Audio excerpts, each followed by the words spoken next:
ఈ రోజు కడప గడ్డపై జరుగుతున్న ఈ మహానాడు చూస్తే ఎన్నికలై ఏడాది జరుగుతున్నా మీలో ఆ కసి, ఉత్సాహం, ఉద్వేగం ఏమాత్రం తగ్గలేదు.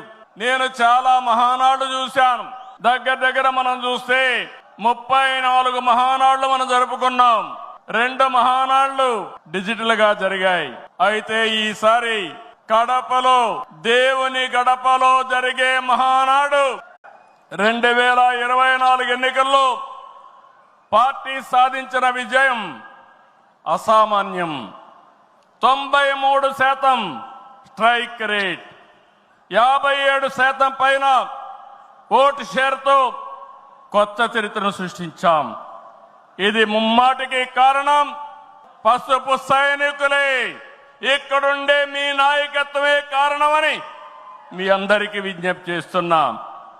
జాతీయ స్థాయిలో కేంద్ర ప్రభుత్వాలు తీసుకున్న అనేక నిర్ణయాల్లో తెలుగుదేశం పార్టీ కీలక పాత్ర పోషించింది. What AP thinks today, India thinks tomorrow అనేది అనేక సార్లు ప్రూవ్ అయింది. విద్యుత్ సంస్కరణలు, ఓపెన్ స్కై పాలసీ, పీపీపీ విధానాల్లో మౌలిక సదుపాయాలు, ప్రజల వద్దకు పాలన, జవాబుదారీ వ్యవస్థ, ఇలాంటి అనేక విషయాల్లో మనం దేశానికి మొట్టమొదటిసారిగా ఐటీ మినిస్టర్ గారి ఆధ్వర్యంలో వాట్సాప్ గవర్నెన్స్ తీసుకొచ్చాం. ఇదో గేమ్ చేంజర్.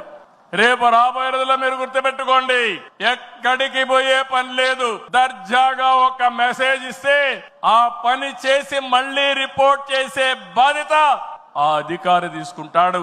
దాన్ని సూపర్వైజ్ చేసే బాధ్యత మన పార్టీ తీసుకుంటుందని చెప్పి కూడా నేను మీకు తెలియజేస్తున్నా. దీనివల్ల అవినీతి పూర్తిగా మనందరి విధానం, అన్ని ప్రాంతాల అభివృద్ధి, వెనుకబడిన ప్రాంతాలమైన ప్రత్యేకమైన శ్రద్ధ, ఉత్తరాంధ్ర పైన ప్రత్యేకమైన శ్రద్ధ పెడతాం. అమరావతి పూర్తి చేస్తాం. రాయలసీమ అభివృద్ధి మన బాధ్యత. సమగ్ర అభివృద్ధి మన విధానం. అయితే వెనుకబడిన ప్రాంతాల అభివృద్ధి పైన ఎక్కువ ప్రాధాన్యత పెడతాం.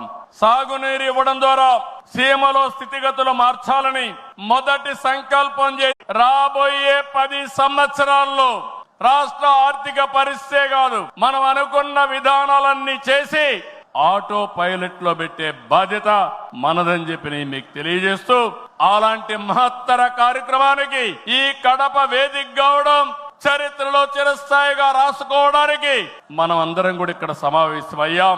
దీని ద్వారా ప్రపంచంలోనే తెలుగు జాతి నెంబర్ 1 గా ఉండేట్టుగా చేసే బాధ్యత మన